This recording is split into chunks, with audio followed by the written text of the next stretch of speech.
I have the incredible honor to introduce our very first speaker in our session, Nutrition Across the Life Cycle. And, I have this bio in front of me that was written by some incredible person that Mindy hired, I'm sure, to write things for me to do. But this is an Indian conference, right? We're at an Indian conference, and we are more than academic bios that are written for us. And so I would actually like to introduce my dear friend, Camie Goldhammer, who is going to come and share with us. And to introduce her, I want to tell a story about her. We have worked together for a really long time. Come up. And she is one of my dear friends. And recently we had a mutual friend who, like many of our Native women, had her baby much earlier than we would have liked. She had a preterm baby who ended up in the NICU.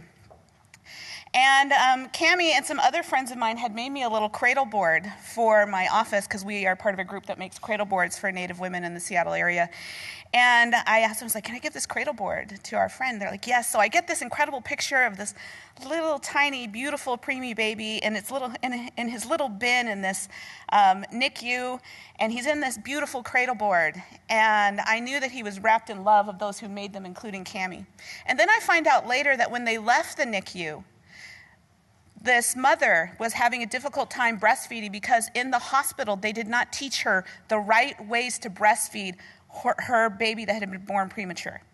And so she called Camie, and Camie came right over and spent hours with her teaching her the best way to breastfeed her son. That is who our community is. That is Camie. Kindness, compassion, dedicated to serving our women and recognizing that breastfeeding is our first foods. She is also the founder and chair of the Native American Breastfeeding Coalition in Washington. You may see her travels across Indian country. She's trained more Native breastfeeding lactation consultants than anybody in the country. This woman has done this because she loves her people, and I love her, and I'm so excited for all of you to get to hear from her. And I'm going to go try to give her a review right now on Pigeonhole. So, my friend Camie.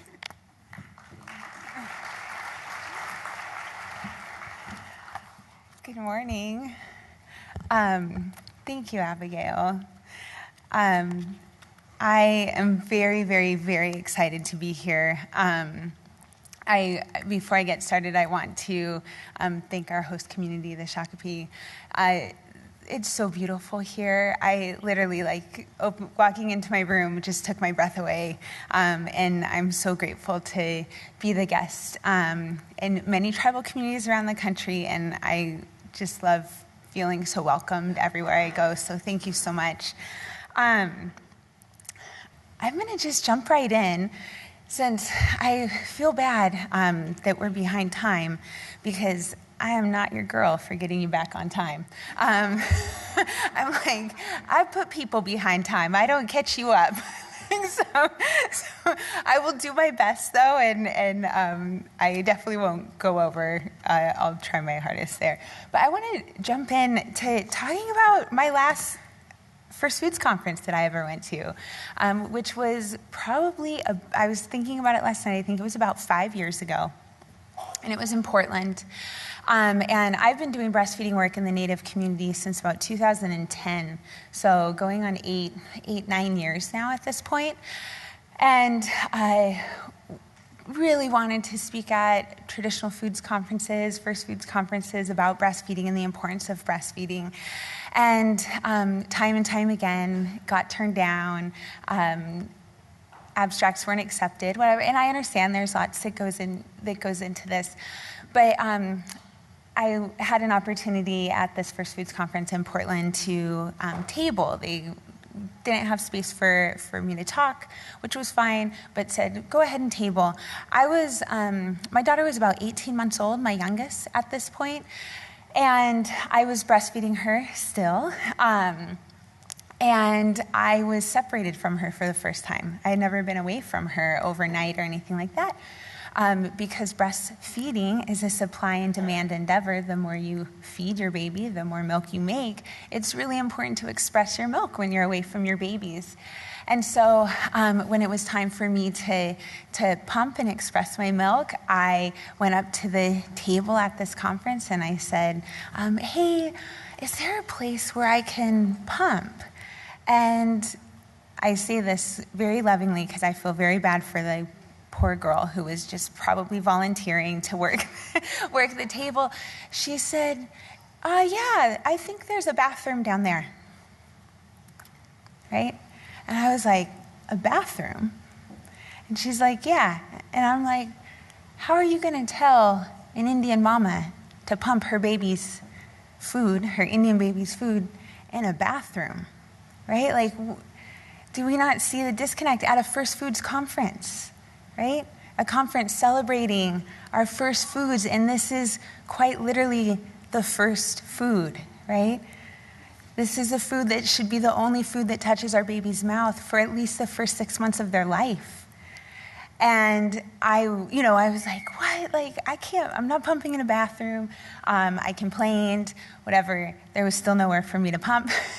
And so this other picture is me and my Indian stink eye pumping in a dark parking lot of the hotel, right? By myself in a parking lot, right? Probably not the safest place to be, don't know anyone, alone, it's late at night, and that's where I had to express my milk in a clean environment, right? And I was just like, how this disconnect is just not making sense to me.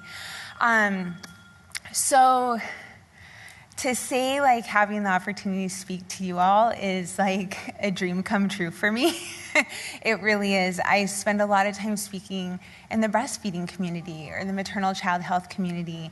And I will say, when Dr. Burr said there's almost 600 people here, I was like, oh my gosh, like 600 people, and you get to hear about breastfeeding. I'm so excited. So I really am. I'm so grateful for the opportunity to be here. And I literally could talk hours and hours and hours about how important breastfeeding is. So I'm going to try and do this in a half hour. So bear with me. Okay. I'm going to start with this quote by James Grant. He's the former executive director of UNICEF. And he says, exclusive breastfeeding goes a long way toward canceling out the health difference between being born into poverty and being born into affluence. It is almost as if breastfeeding takes the infant out of poverty for those first few months in order to give that child a fair start in life and compensate for the injustice of the world into which it is born. Right? Like, how powerful is that? And this is something that I think is so wonderful about breastfeeding. And I'm going to talk about barriers to breastfeeding, particularly barriers to Native women in breastfeeding and carrying on that practice and that tradition. But it is something that ideally we'd all be able to do, right? With proper support, education, that we should be able to do this. And it's a way for us to give our babies an equal start to life, right? Which is so important. Because we can't necessarily make up for all the other challenges that they're going to experience through racism, oppression, colonialism, right? We may not be able to send them to the best schools, drive in the best cars, be in the best car seats, all of those kinds of things. We might not be able to do that, but we can give them their first food and that first start to life. All right. So knowing that you're not a breastfeeding audience, and I say that like as an industry for those, but like I said, most of my speaking is in the breastfeeding world. So most of the time I'm used to speaking to an audience that knows quite a bit about breastfeeding. And I definitely don't want to make that assumption about any of you. And so I want to talk a little bit about how amazing breast milk is and why it's especially important to our Native babies and that we get it. But first I want to talk about where we stand in our current statistics in breastfeeding rates, because many people are very surprised to learn that Native women don't have high breastfeeding rates. Lots of times folks, when they ask me what I do or what I'm traveling for, and I say, oh, I do breastfeeding work in the Native community, and they're like, oh, do not many Native women breastfeed? I'm like, no, we have extremely low rates. And people are very surprised because most of the time they're picturing us like breastfeeding in a teepee with deer and like creatures running around us and, you know, like that kind of thing. And so then when they find out we're not breastfeed, they're like, what? So the World Health Organization and every other health organization in the world recommends a minimum of 6 months of exclusive breastfeeding. That means that your baby gets nothing but breast milk for the first 6 months of their life, all right? After that, they recommend a minimum breastfeeding for a minimum of 2 years. So at 6 months, we would introduce our family foods. They would get their cockle shells, salmon, elk, wild rice, right? Those other first foods that we would give them after 6 months. And then they would continue to breastfeed and eat those foods that they get until a minimum of 2 years, okay? The American Academy of Pediatrics is the only health organization in the world that recommends a minimum of 1 year of breastfeeding. I have a good friend that's on the American Academy of Pediatrics breastfeeding task force, and when asked why did you go with 1 year? Because all of the research really does say 2 years. She said, that's what we thought Americans could handle, right? So we know that there's decisions and recommendations that are made that are based on cultural practices, right? And what that recommendation also does is it centers upper white middle class women and their children, right? Because those babies, if they're not breastfed, yeah, they have poor health outcomes than babies that aren't breastfed, but they may not have it as bad as our communities, right? Communities of color.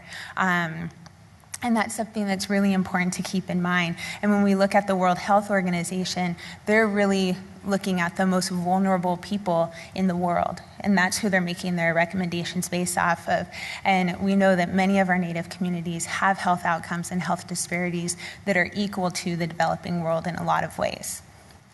And so that minimum of 2 years is really, really important. There's no upper limit to how long a child should breastfeed. Our milk is amazing, and our milk is constantly changing to meet the needs of our babies, right? So sidetrack. I'm gonna sidetrack real quick, tell you how cool breast milk is. So when our baby goes to our breasts, to breastfeed, when they first get on, they essentially backwash some saliva into the nipple.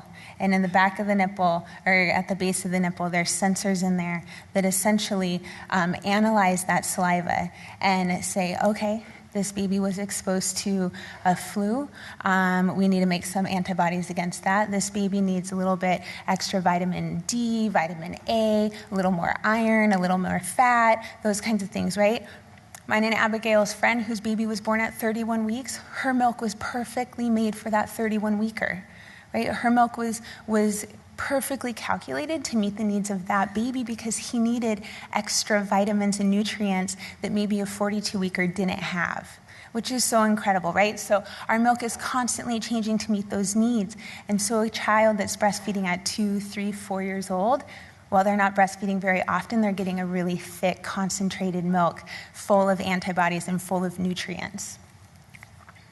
So when we look at our rates nationally, and these are very, very, very hard to find, I will say, as many of you know also, we tend to be statistically insignificant in much data, right? And breastfeeding rates is no different.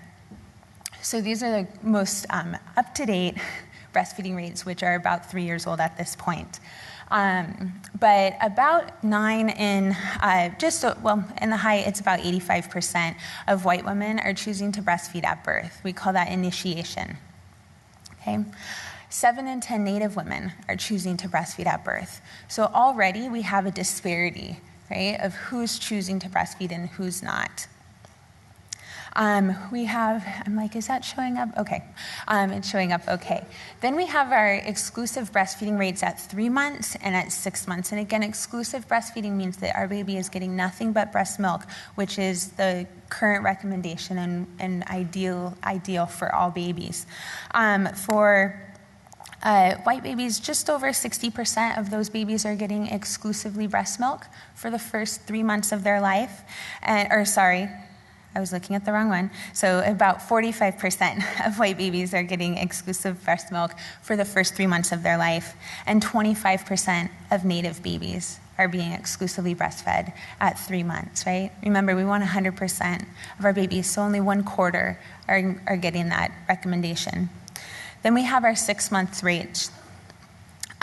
Just about 20% of white babies are being exclusively breastfed at 6 months, and 9.1% of Native babies are there, right? 9 out of 100 Native babies are meeting the minimum recommendations of exclusive breastfeeding for the first 6 months of their life, right?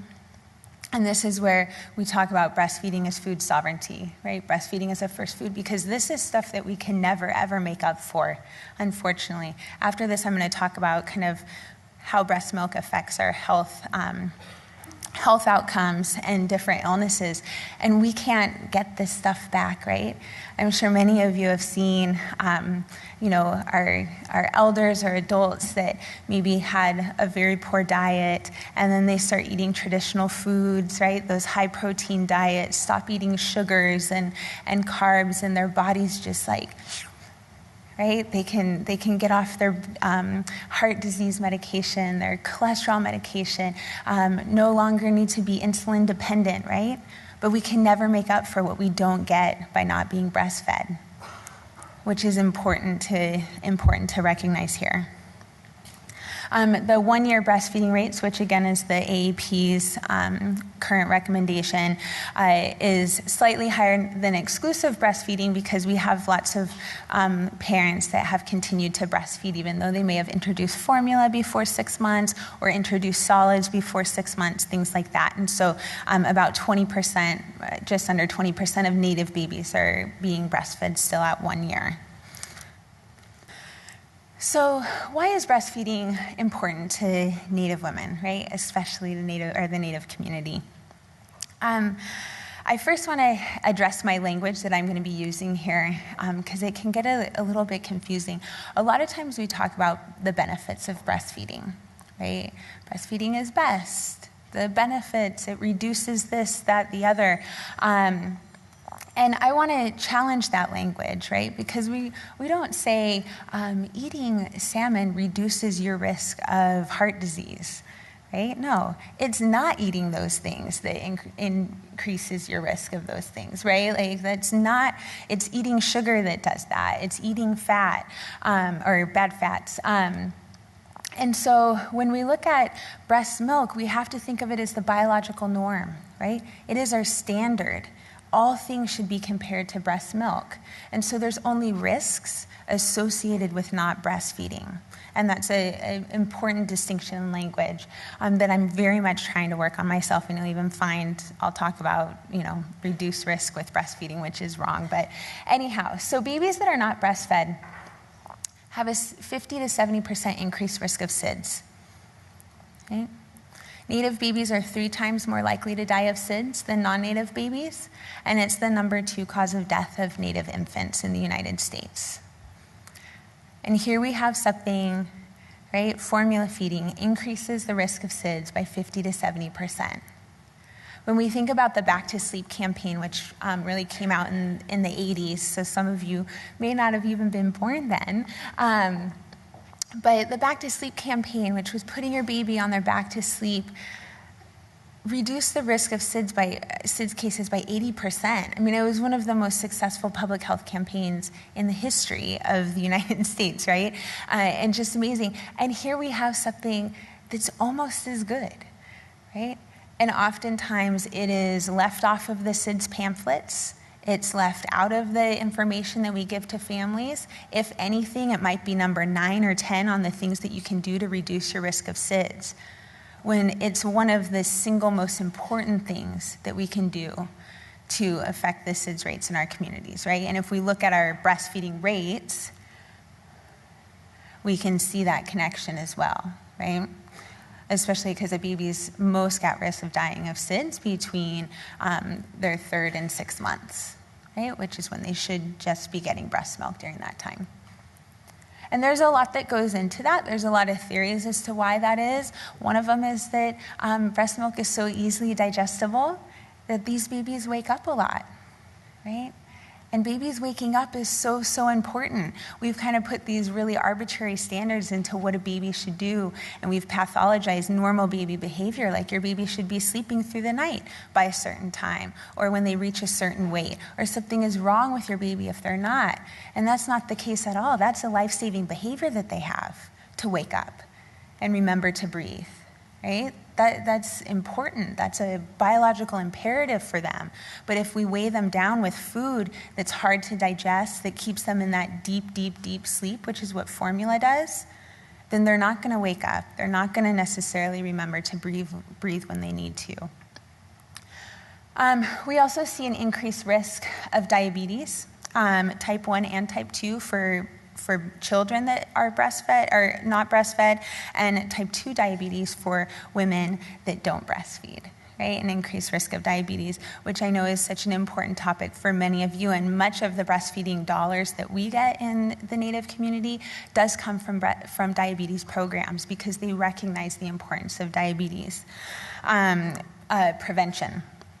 Up to 1/3 of Native adults have diabetes, and it's the 4th leading cause of death of Native people.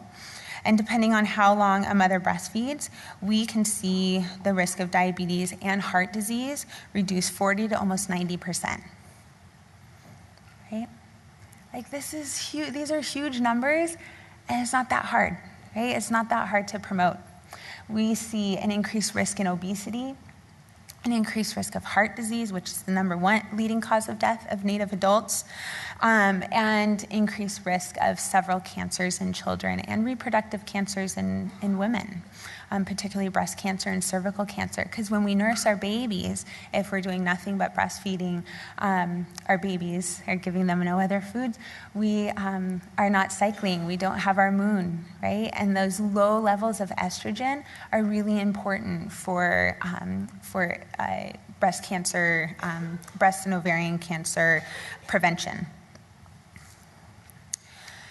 We also see, and I have a little break between the top part and then optimal bonding and attachment, because this is how I got into this work. I specialize in attachment and bonding. I'm a therapist, a clinical social worker, and that's how I got into breastfeeding work, because I was doing all of this bonding and attachment work with families that were involved with ICW. They were separated from their children, or they were at risk of being separated from their children. And I had never heard about breastfeeding, right? I had never seen anyone do it. I had never been talked to about it or anything until I breastfed for the first time, which I decided to do in the hospital, right? No one had ever talked to me about it. And I had my first kid when I was 28. She was very much planned, wanted. I was using midwives in Seattle, in a hospital. I was kind of a prime candidate for talking about breastfeeding with. And yet no one ever had that conversation with me. And so I decided in the hospital, after having an amazing experience with a nurse, to give it a try. But babies that are breastfed are held 50% more than babies that are formula fed, right? 50% more over the course of their life, held in their parents' arms, right? And connecting and communicating with each other. I think about with my kids, and I breastfed my kids for a very long time, super long. I literally paid my youngest $80 to stop. That's how old she was. So I was like, there, that's proof that you're done. You just shook on it and negotiated with me. So we're done there. But, I breastfed my kids for a long time. And it was totally normal, but I also worked. I went back to work at 8 weeks postpartum after my first baby. And it was, coming home, nursing her, us connecting, having that time in arms, right? For years was so, so important.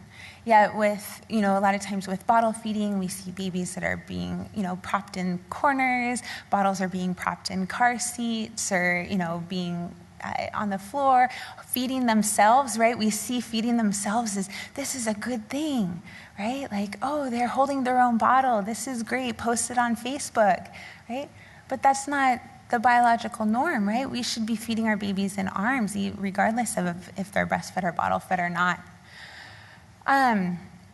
There also, and I didn't put this up there, but there was research, new research that just came out a couple days ago talking about the epigenetic effects of breastfeeding, and that's a whole other presentation that I could talk about. But one of the things that they said, what they found, researchers found, is that breastfeeding in particular had an epigenetic effect on babies, right? And that when a baby is breastfed, that it changes the way their brain reacts to stress, and they more easily recover from a stressful event because they're breastfed, right? Like, how incredible is that, especially for our communities that have a disproportionate exposure to stress, okay? Like, that's a really important thing for them to have.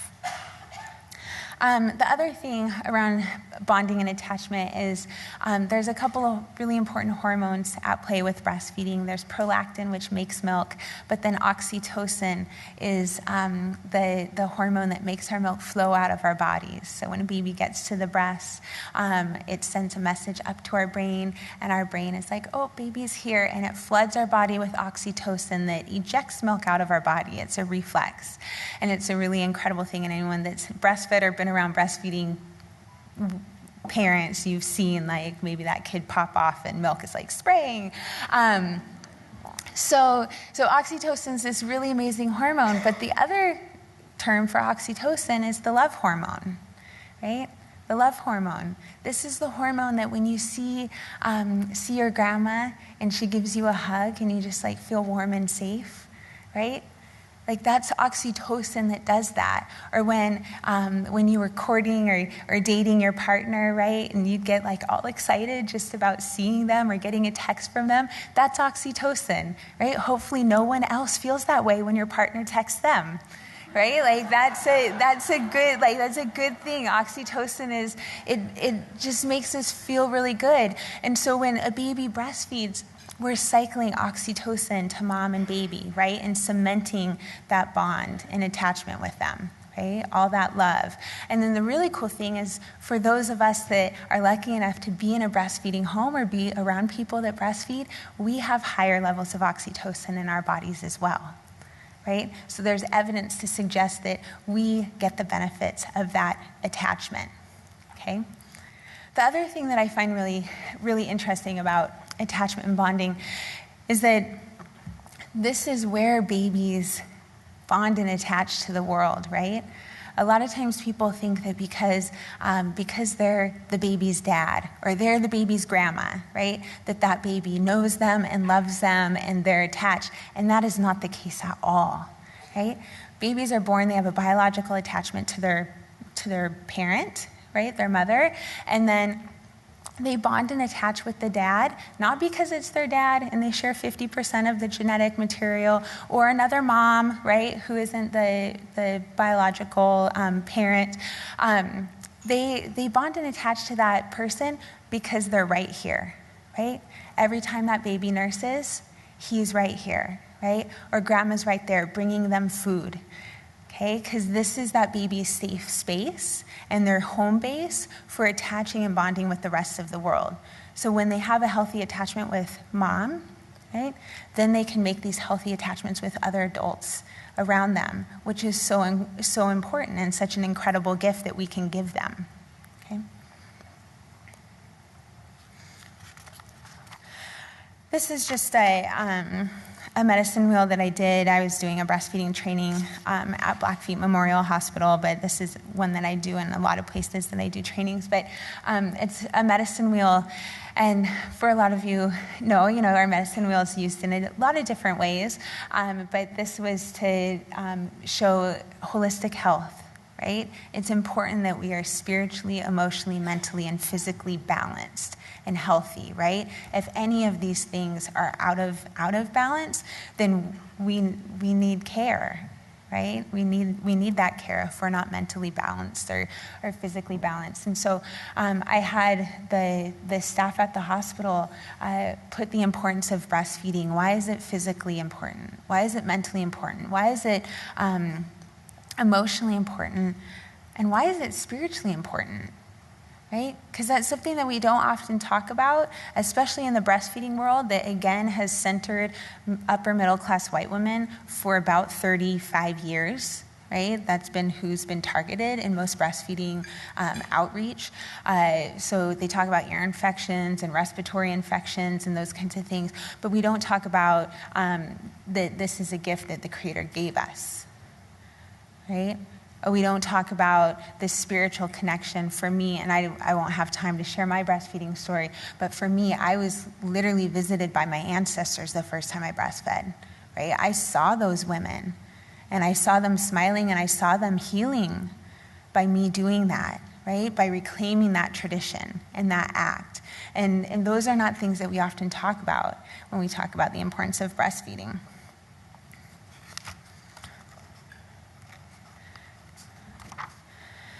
There's additional costs to our communities by not breastfeeding. I'll first talk about the monetary cost. So it costs a minimum of $200 for a baby to be breastfed, or to be formula fed, each month. Okay? So this is buying formula, just the cost of the formula, right? This doesn't necessarily include those unseen costs of missed work because your baby's sick more often, using water to wash those bottles, make all of that, right? Our breast milk is 98% water. We make that for free in our own body, right? Like we don't need that from anywhere else. This is just like regular old formula too. This doesn't even count for the babies that need that really extra special stuff. I worked with one family who had a set of twins who needed specialized formula. They spent $800 a month on formula to feed their babies, right? The average middle class family can't afford a $400 emergency. And because we don't have paid parental leave, many parents that are taking time off after their babies are born are doing it unpaid. So to pay $200 a month for food that they could be getting for free, is a significant cost. And what ends up happening is babies are given food that may be inappropriate for them, right? They might be given solids too early. This formula might be watered down and stretched out. They might be given soda or juices before that's appropriate, right, for their age, because families are going to do what they can to make ends meet. But we absolutely have families that are having to choose between paying an electricity bill or buying their children's formula. Okay? Dr. Melissa Bartik, who's a doctor at Harvard, she's a researcher. She did this study about 2 years ago now and found that $13 billion would be saved if just 90% of women breastfed for the first 6 months of their baby's life. Right? $13 billion in healthcare costs. I mean, that's significant. And again, knowing that the health disparities, a larger burden, a disproportionate burden of that cost falls on us in our communities, right? And the dollars that we spend on healthcare. We also have a significant environmental cost, which we don't often talk about. Formula cans themselves are not biodegradable.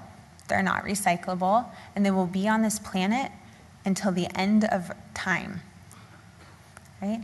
They will never, ever go away. And on average, a baby that's formula fed is going to use 120 cans of formula in their life that will be here forever, okay? Water usage, again, uses a lot of water. We have around at least 11,000 ounces of water used just to make that formula, right? Just to make it. That doesn't include the washing of the bottles, sterilization, all of that kind of stuff, which we know is not something that is not a resource that is necessarily protected, right? And when we think about our water too, and safety of our water, access to clean water, to make this to make this formula, then we can get into a whole other conversation as well, right? You think about babies, on some of our reservations where uranium leaked into the water source, and the government covered up how dangerous that is for us to drink, even though it smells fine, it tastes fine, it looks fine, right? There's no way to tell. And for decades, we had families making their babies formula with that water, right? Think about Flint, right? Our urban areas, a city mostly of African American families, right? With very similar breastfeeding rates. Their breastfeeding rates are just slightly below ours. So they have the worst breastfeeding rates in the country, okay? And those parents for decades have been feeding their babies formula made with water that has dangerously high levels of lead in that water, right? And we will never be able to know the effects that that had on those children, okay? And then, of course, we can talk about pipelines and all the other ways that our water resources are not safe, right? And then, of course, dairy production, which is a huge pollutant in our country. And formula is dairy, and that's something that a lot of people don't recognize. It's kind of the way we do things in the United States, right? We call pig pork and cow beef and chicken poultry, right? Anything, call it anything to like not think of it as an animal. Like we're gonna give it, and the same goes for formula, right? And I've had lots of people, moms that I've worked with, even like breastfeeding moms, hardcore breastfeeding moms, that will ask me, when can my baby have real milk? Right? And they're referring to cow's milk, right? When can my baby have real milk? Your baby is having real milk. Right? Your baby's had real milk for the whole year, like that kind of stuff. But we've kind of disconnected what formula is in the dairy industry and all of that kind of stuff. And so formula is cow's milk. It's a cow's milk product. And then the other option is a soy product, which is equally bad for our environment, right, in the way it's processed.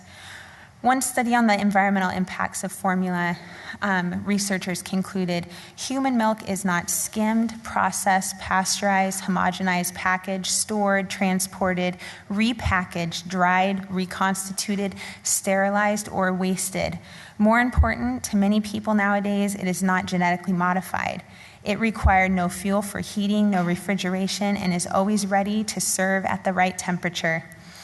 In short, it is the most environmentally friendly food available, right? So why do so few women, particularly Native women, breastfeed? Why do we have the rates that we have? Poverty plays a huge role in this. We talk a lot about how breastfeeding is free, all of that kind of stuff, which in some cases it is, unless you have a problem. Then it tends to be quite expensive to try and get help, is one piece of that. The other thing is that 25% of women in the United States return to work 2 weeks or less postpartum. Right? 1/4 of women are returning to work 2 weeks or less postpartum. Okay? And these are not rich women. Again, this is disproportionately going to affect the women in our community. Oftentimes, they're the sole breadwinners in their family, right? They are maybe taking care of other relatives, and they cannot take time to stay home with their babies, okay? Because this country and many of our tribal communities don't offer any paid leave, right? For women to stay home and bond and attach with their babies and get breastfeeding established. If breastfeeding goes well, like perfectly, not a single hiccup, it's gonna take at least 4 to 6 weeks to get in a groove, right? To get breastfeeding established. Some of you, may have breastfed yourself or known someone that breastfed, and you see that, right? It takes 3 days for our milk to go from that first medicine, colostrum, right, which our body starts producing in the second trimester. It's 5 minutes. Oy vey. Okay. So it's that first milk, right? It takes about 2 weeks. 2 to 3 days for that to transition to a more copious milk supply. And we have women that are returning to work the next day, 2 days after having their baby, okay? We also see lack of education. How does breastfeeding work, right? When we look at other communities around the world that have sustained breastfeeding as a traditional practice, and that's another argument that I will make very, very, very hard, is that breastfeeding is a traditional practice, right? The way we learned this was from our mothers and our grandmothers and our aunties. It was passed down to us the same way our songs, our prayers, our ceremonies, our dances, right, were passed down to us. That's how we learned how to breastfeed. But when we removed mothers from our life, right, through war, foster care system, boarding schools, right, all the ways that the U.S. government tried to separate Native women from their children, that's how we lost this tradition of breastfeeding, right? And we don't necessarily have that knowledge being passed down from us. I was the first in several generations to breastfeed in my family, right? No one in my family could help me when I got into challenges, okay? So that education is really important, and how do we get that? Lack of prenatal care. Native women are 2.5 times more likely to receive prenatal care in waiting until their 3rd trimester. And there can be a lot of reasons for that, right? We only have 13 hospitals in the Indian Health Service that deliver babies. And with 3/4 of us living in urban areas, an overwhelming majority of us are delivering babies in general population hospitals, right? Less than 1% of 1% of us are delivering our babies at home. Okay? And so that prenatal care is really, really, really important. But there's lots of reasons why she might not be making it to her appointments, right? It could be that there was a snowstorm and she lives in Browning and she needs to go to Great Falls and no one's driving those roads for a couple weeks, right? So she can't get to that appointment. Or it could be that her brother said he would drive her, but then his car broke down on his way to get her and now she can't go, right? Or it could be that she's dependent on opiates and is scared to death to go to the doctor and be shamed, given bad looks for using, right, while she's pregnant. Time's up. Okay, I'm going to close this up. Lack of support is another one, and then I'm going to close up because my time's up and I got through like 3 of my 15 slides. So. But lack of support, I'll end there because it's really important. This is the #1 reason why women of color don't meet their breastfeeding goals, okay? So do they have the support of their significant other, right? Dad or other mom, do they feel like the breasts are theirs? Are they concerned with people seeing her breastfeed? Right? Do they think that she should be covered up? And that's a whole other conversation around modesty culture in our community, right? And shaming of breastfeeding in our communities when there is no way, you cannot tell me that my ancestors were shamed for breastfeeding, right? That they were told to go in the teepee. You can't do that out here, right? Never would that have happened, okay? Our matriarchs are really important with this too. It doesn't matter what your doctor says, your nurse, your midwife, the lactation consultant. If you go home and grandma tells you that your baby is hungry and you need to make that baby a bottle, you're going to listen to her, right? Our matriarchs mean a lot to our communities. They raise a lot of our babies, right? And it's really, really important that we have their support. And when they undermine breastfeeding, it's absolutely out of love, right? Because they want those babies to be safe. They want those babies to stay in the family. They don't want to give anyone any opportunity to take those babies away from us for being underfed, right? For not knowing how to breastfeed, for not knowing how to do those things, right? So they'll undermine breastfeeding in an attempt to make sure that no red flags are popped up when we go in and weigh that baby at 2 weeks or 1 month, okay? Also healthcare providers, right? The average healthcare provider, pediatrician, OBGYN that specializes in women and children, right, in the childbearing years, have 0 hours of breastfeeding education when they finish school. and start their practice. 0 hours, right? They know nothing about breastfeeding. And so oftentimes their solution for a breastfeeding problem is to quit. And then problem is solved. Okay? And then of course the community, right? Does she feel comfortable breastfeeding at the powwow? Does she feel comfortable breastfeeding at the basketball tournament? All of that kind of stuff is so important. And my time's up, and I'm so sorry. I'm going to end there. I would love to talk to you more about it. Feel free to come and chat. And then do we have time for questions, or are we holding that to the end? Okay. Thank you so much. I'm sorry I didn't get through everything.